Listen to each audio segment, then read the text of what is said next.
It's in our contract that we will definitely offer existing employees of Laguindingan Airport a post in the privatized airport. No? The second one on the key on the rates, right? There are certain KPIs that we have to meet before we raise the passenger service charges. So that's also in accordance with the contract that we signed with CAAP and DOTr. For the second question, the more exciting ones, Rafa would answer.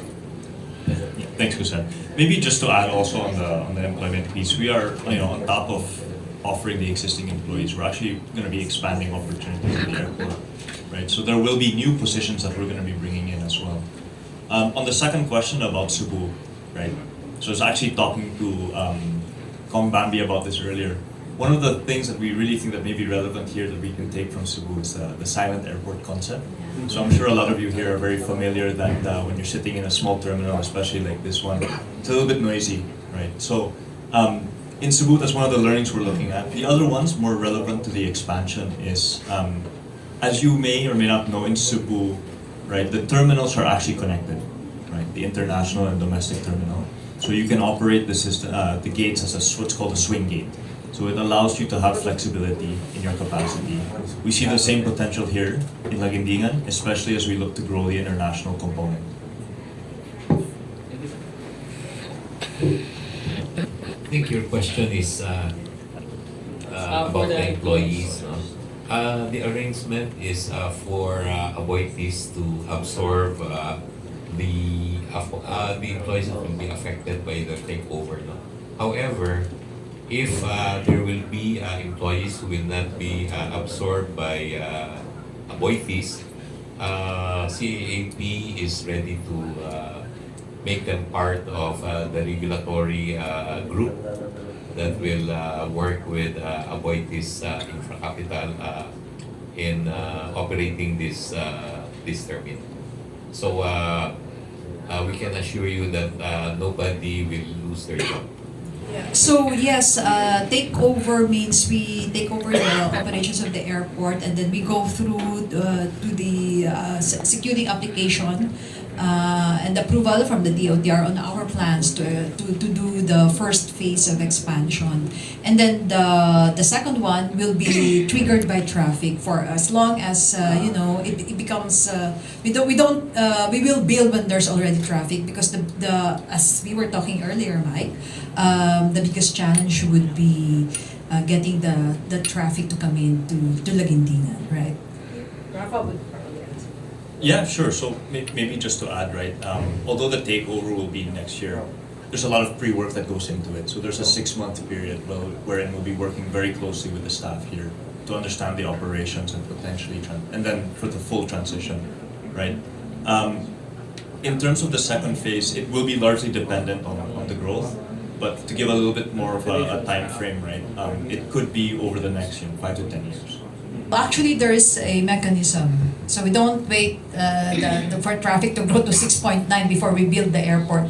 There are mechanisms in place because there's annual projections of traffic. So once we see the trajectory going to that level of traffic already, 2 or 3 years before we start the planning and we start securing approval already from our grantor.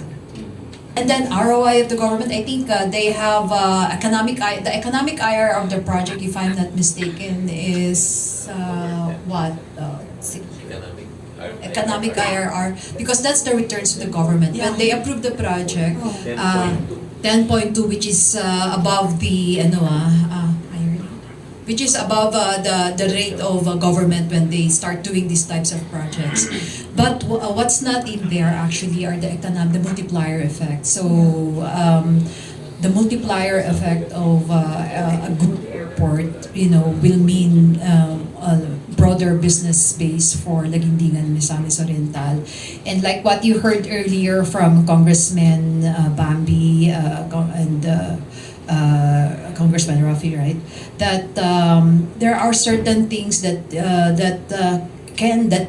needs to be planned as well in terms of infrastructure development to support the economic and tourist potential of Northern Mindanao. So that's what we are more excited about. I think the government, they have their own mechanism on how to compete for that one. And absolutely, they've done their due diligence to ensure that the economic IRR passes whatever standards that they've set. It's it's a gateway to Northern Mindanao. Very few Filipinos come here and are able to come here and see the tourism, diba? The watercraft, the falls here, the nearby islands. That's what we're excited about. Not only international traffic, not only international tourists, but domestic tourists. Come on, as Filipinos, we should discover more of the Philippines, right? And that's what we are excited about, as well as, of course, improving the services to the current travelers. And as I said earlier, this is like the gateway to Northern Mindanao. There's a lot of potential in this airport. Yeah, no, maybe I'd just like to add actually, Yes, sir. right? Aboitiz is already here. Yeah, that's true. Yeah. So we've been operating in Pilmico, our food group has been operating in Iligan for quite some time. We also operate in Valenzuela, I believe, through our investment in Coca-Cola. So we've actually seen tremendous growth over the past few years, even net of COVID, right? It being the gateway to Northern Mindanao, we see the catchment area here being more than 5 million passengers alone. Right. Cagayan de Oro, if I recall correctly, is also one of the fastest growing urban cities outside of Metro Manila. So we believe that the strong domestic catchment area is going to be a catalyst for traffic growth. But what's really going to take us over the edge is, I think, finding out a way to attract international tourists, to bring them inbound into the area. Bukidnon, Camiguin are great secrets of the gems of the Philippines, and we look forward really to sharing them. CAAP will continue to be the regulator. Okay. Under our concession agreement, there are requirements for Aboitiz InfraCapital to conform with as far as performance is concerned. There are key performance indicators that need to be complied with, no? And CAAP will see to it that these are followed strictly. No? So CAAP will work closely also with Aboitiz InfraCapital. No? But CAAP will continue to do the operations and maintenance of the other airports, no? In Osamis, in the other airports here in Mindanao. So we will be here, CAAP will be here, no? And we will work closely with Aboitiz InfraCapital. There are established process na, no, as far as international operations is concerned. No? They will have to work closely also with the Bureau of Immigration, with the Bureau of Customs, Bureau of Quarantine. No? And of course, CAAP will be here to help them and assist them. No? And for them to be able to work with the other government agencies. Thank you. We will offer jobs sa mga trabahante dito. And then, nasa kanila po kung tatanggapin nila or hindi. Kapag tinanggap nila, then we would like them to join our team. But for those that will opt to stay with the government, like what Secretary said earlier, meron naman pong plano ang CAAP for those that will opt to stay with the government. Yan. Kung papalitan mo yan, sina congressman, magpapalit dito kami. Yeah, that is the biggest challenge for us. Kasi even pre-pandemic, nung wala pang masyadong international airport dito sa Laguindingan. But our aspirations is very huge, right? We want to attract flights to coming to Laguindingan from other countries. So, hindi pa ho natin masasabi kung saan galing yon, but that's really what we're going to work hard for. Like what Rafa mentioned nasa period tayo ngayon of transition. So, we're looking at what we can do. We're looking at how it is being done now and how we can improve it. And in terms of, we will work closely with the local government on how to improve the flow of traffic outside of the terminal because kailangan din natin ng tulong nila, no? Hindi lang naman ho kami yan And of course, with CAAP and DOTr on how we can improve it. So, pinag-aaralan yan lahat ng team namin. And Sal and the rest of the team, the technical team, and Rafa. And so we will study it carefully and we will ensure that, kung ano man yung pinaka mabuti na solusyon, then that's what we will do. And we would like also we will ask for everyone's help actually to improve Laguindingan Airport. Hindi lang mo yan kami, o hindi lang mo yan DOTr, pero lahat tayo, I'm sure you're all proud to have an international airport. So we will also need your help to ensure that happens. There is an LTFRB office here in Cagayan de Oro, no? And we'll see to it that they work closely with Aboitiz Infra, no? Kasi kailangan yung public transport dapat maayos, no? And that will be one of the areas that we will work with Aboitiz InfraCapital, no? Para maging maayos, magkaroon ng convenient transfer of passengers from the airport to other destinations in Northern Mindanao, no, by land. So immediately what we're looking at, I think, for the first expansion is going to be a terminal expansion for more space for seating, as well as additional handling capacity for baggage, ground handling, as well as passenger boarding bridges. But the most interesting part is we're going to actually have a international terminal. It may not be as large as you expect it to be, but it will have international operations, right? And we'll be able to actually cater to international passengers, right? In terms of the project cost, I think the total project cost to develop the two phases, we're estimating at around 12.75 billion pesos. Phase 1 and 2.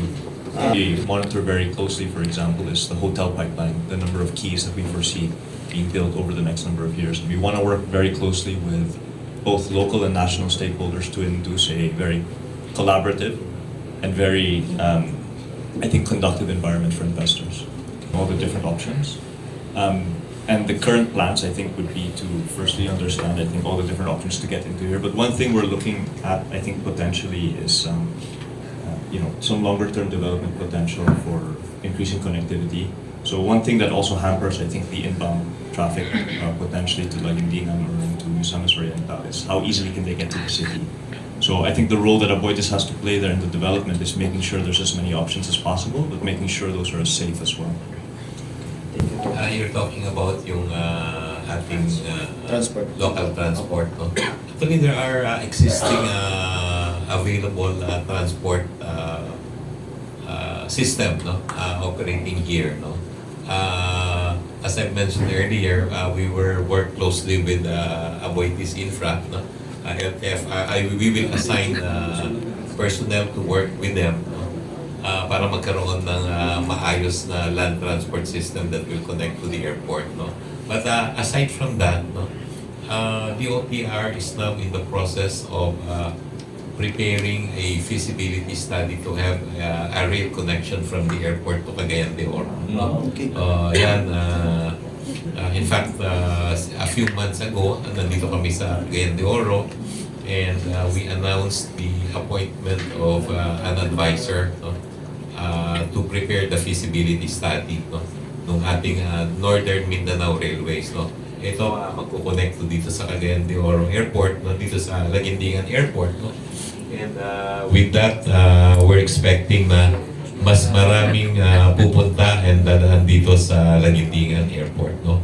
But as far as the other land transport system is concerned, no, magkakaroon tayo ng mga taxi and siguro mga UB Express, no, that will operate and bring passengers here to Laguindingan Airport. Good morning, everybody. Miss Or Julina Luab from Miss Ora, GT 7.5 FM. So this is for Aboitiz InfraCapital. So what specific infrastructure improvements po will be implemented to accommodate international flights, including customs and immigration facilities, baggage handling systems, and security measures? I'll let Rafa answer. Thank you po. Well, I believe you answered your own question because those are the things that we're actually going to need to expand. So, I think, we'll have to have, a dedicated international terminal as well as a baggage handling facility for those. And then on the national government side, we'll be working very closely with the Bureau of Immigration as well as OTS on the security side. Right? And then, additional po, what partnerships have been established na po with airlines and travel agencies to facilitate international bookings and travel arrangements? Meron na po ba? None yet so far. Wala pa. Pero it will come. It will come. You're welcome. Thank you so much po. Thank you. Start na yung We will definitely try. You know, we would we want to ensure that we get the integration would be seamless. So yun ang ginagawa namin, pinag-aaralan namin sa chat. Hindi naman mabibigla yung mga tao, di ba? So we're planning the handover, but as soon if we can, why not, di ba? Okay. To DOTr, no, to Secretary Bautista or Undersecretary Lima, alam naman po natin na parang nagiging regionalized yung development ng transportation natin sa airport. Are there any plans po na baka sa Bukidnon o sa iba pong regions merong ganitong mangyari? Sa ngayon, ang major airport natin sa Northern Mindanao is Laguindingan, no? We are now in the process of completing Bukidnon Airport, no? But yung Bukidnon Airport will cater to smaller airplanes, no? So, of course, makakatulong yun sa mga pasahero na pupunta doon sa Bukidnon dahil hindi na sila magbibiyahe ng 2 to 3 hours from Cagayan de Oro, no? But that will also complement with the operations of Laguindingan Airport, no? Posible ring yung mga pasahero coming from other places pupunta ng Bukidnon, no? And they may want to go to Cagayan de Oro, no? And from Cagayan de Oro they will take flight going back to their destination. So pwede pa rin nilang gamitin ang Laguindingan Airport, no? So, as far as yung magiging competitor ng Laguindingan Airport, wala kaming nakikita competitor ng Laguindingan Airport. Okay, thank you. Threshold. I don't know if it's profitable margin, I don't know, but for the benefit of the public, sir, yung pinaka-simplify. Actually, ang tawag dyan, it's economic rate of return. No? Okay. Not necessarily yung financial rate of return. No? Ibig sabihin yan, ano ba yung mga naibibigay natin sa ating mga kababayan, no? Kasama dyan yung employment, kasama dyan ang tourism, no? Kasama din dyan yung financial gain dahil under our agreement with Aboitiz, a certain percentage of the total income will be given to the government, no? Pero ang pinakamalaking return dito ay yung contribution sa economy. But so far, sir, wala pang parang percentage as to 60-40, 30, 70-30 agreement, no? Doon sa kita. Hindi. Merong agreed parameters yan, no? Kasi alam niyo, ang Aboitiz will spend money, they will invest in infrastructure, no? As mentioned earlier, the project cost will be around 12 billion pesos, no? So gagastusin nila, improve nila yung infrastructure, no? And at the same time, they will manage and operate the airport, no? May mga gastos dyan, they'll have to pay for electricity, pay for salary ng employees, no? Fuel, no? So maraming mga gastos, no? And ang agreement namin is also for them to be able to recover all those investments, no? And magkaroon ng reasonable rate of return doon sa kanilang investments, no? So yun ang objective ng PPP, no? Because you know, yung gobyerno natin merong limited budget, no? We can finance this by borrowing money from financial institutions, from official development agencies, no? Pero nakita nga namin na it's also a good practice, no, for the private sector to finance infrastructure projects of the government, no? In fact, yesterday I was in Davao, no? Meron tayong First Mindanao Infrastructure Summit, no? And napag-usapan nga dyan yung mga infrastructure projects that we will implement in Mindanao, no? And nakita namin na ang funding nga niya can be done through loans from different multilateral agencies like JICA, ADB, Orient Exim, no? Also from the budget through the general appropriations, no? And through the PPP, no?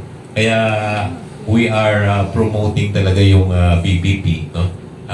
Sa aviation sector, we are now in the process of evaluating proposals for other airports, no? Kaya in fact, ang Aboitiz, we also work with them for the operations and maintenance of Bohol Canlao Airport, no? But merong process yan, no? We're expecting that yung Swiss challenge na tinatawag to challenge their proposal will be on November 11, no? And we're hoping that after that we will be able also to implement the PPP project for the Bohol Canlao Airport, no? We're also in the process now of working with other proponents for the privatization of Iloilo Airport and Puerto Princesa. Those are major airports. These are the major airports, no? Sir, bakit nagtagal yung negotiation ng Laguindingan Airport compared to NAIA? Actually, yung itong unsolicited proposal na to actually started 2017, no? And pagpasok ng administration ni President Marcos, no? We fast-tracked the implementation of the PPP law, no? In fact, merong existing public-private partnership law, no? And we work with Congress to improve it, no? And nagkaroon to ng amendment in I think in December or November of last year. And yung bagong IRR, yung implementing rules and regulations were formulated only last Became effective. became effective this year, no? And with that, napabilis namin yung mga negotiations with the proponent, no? And this is one of the reasons why na nagawa natin to, no? Ito yung unang unsolicited proposal sa airport, no? Pangalawa during the term of President Marcos, no? And yun na nga, yung mga dating unsolicited proposal, no? For example, yung Bohol Canlao, ganun din. I think during the time of previous administration pa yan, no? But minamadali namin yan para ma-implement natin yung mga kailangang reforms dito sa ating airport, no? Thank you, sir. Thank you. Of course, part of the redevelopment of Laguindingan Airport would include the parking areas, the commercial areas, as well as the terminal, right? So, ayusin natin yung mga services na yan. And like what I mentioned before, yung planned increases niyan will be based on certain key performance indicators that we agreed, no, that CAAP and DOTr asked us to perform before we could release. So kasama po yun, so protektado po ang public. On the part of the government, CAAP being now the regulator for CAAP now being the regulator for the airport operations, there are, as mentioned by Ms. Cosette, there are parameters that we will be reviewing. If they hit the targets, then it's okay for them to do the increases because there's a substantial investment, and we do recognize the importance of the infusion of the private sector funding on this. So that's allowed, but rest assured that the government, especially CAAP, similar to other projects that we've handled concerning PPP, will be monitoring the impact to the flying public. CAAP also has an authority order. There's a process, there is a protocol that we need to follow. Public hearing, for one, napaka-importante po yun na masigurado natin ang mga maaapektuhan at ang mga stakeholders ay mai-involve sa decision making para mapaliwanag kung ano ang mangyayari. Nandun din po yung proseso ng publication para sa kung ano ang magiging pagtaas ng mga maaaring pagtaas ng parking fee, maaaring pagtaas ng binabayaran ng pasahero sa paggamit ng ating passenger terminal building. So yung mga proseso na po yun ay i-implement din natin sa pagmamonitor natin ng gagawing pagtaas kung sakali man may mga ganong desisyon na magagaling sa Aboitiz InfraCapital. Salamat po. We're now working with ADB and IFC, no, as our transaction advisors, no, to look at the possibility of privatizing 15 more airports, no, in the country, no. Kasama na itong sinasabi mo na hindi pa developed, no. We're also looking at the possibility of bundling this with a bigger airport, no. For example, let's say we're now working with IFC for the privatization of the Bautista International Airport, no. In fact, we signed the transaction advisory services agreement yesterday in Davao, no? And it's possible that we can bundle a smaller airport, no?